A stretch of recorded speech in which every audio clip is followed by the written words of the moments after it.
بسم اللہ الرحمن الرحیم عن عقبۃ بن عامر رضی اللہ عنہما لما نزلت فسبح باسم ربک العظیم قال رسول اللہ صلی اللہ علیہ وسلم اجعلوها فی رکوعکم فلما نزلت فسبح اسم ربک الاعلی قال رسول اللہ صلی اللہ علیہ وسلم اجعلوها فی سجودکم رواہ احمد وابن ماجہ والدارمی۔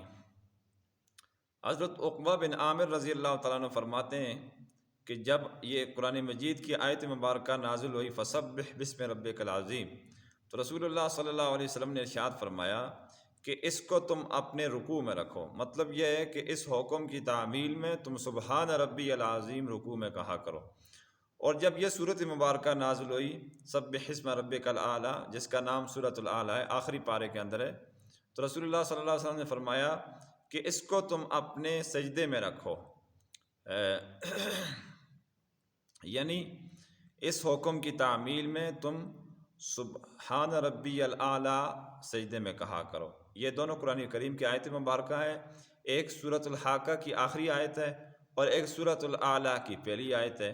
دونوں ایک رکوع کا وظیفہ ہے اور ایک سجدے کا وظیفہ ہے۔ کم سے کم یہ 3 مرتبہ کہنا چاہیے، اور زیادہ سے زیادہ طاق عدد میں 5 مرتبہ، 7 مرتبہ، 9 مرتبہ، 11 مرتبہ، جتنا ہو سکے بندہ کرے۔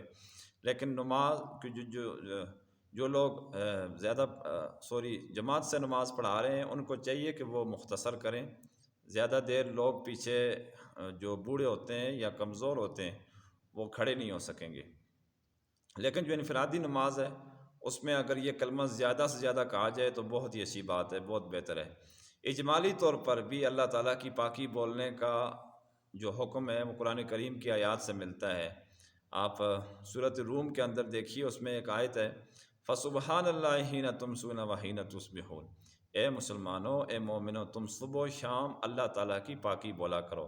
تو اللہ تعالیٰ کی پاکی بولنے کا جو بہت اعلیٰ طریقہ ہے وہ نماز ہے، نماز کے اندر ہے۔ اور نماز کے اندر بھی سب سے زیادہ تواضع اور عاجزی رکوع کے اندر ہوتی ہے، اور سب سے زیادہ عاجزی اور تواضع یہ سجدے کے اندر ہوتی ہے۔ حدیث کے اندر آتا ہے کہ جو بندہ مطلب سجدے کی حالت میں ہوتا ہے تو وہ یوں سمجھے کہ گویا کہ وہ اللہ کے قدموں کے اندر اس نے سر رکھا ہوا ہے، تو کتنی یعنی قرب کا مقام ہے۔ تو اس لیے اس کلمے کو زیادہ سے زیادہ کہہ لینا چاہیے۔ وآخر دعوانا الحمدللہ رب العالمین۔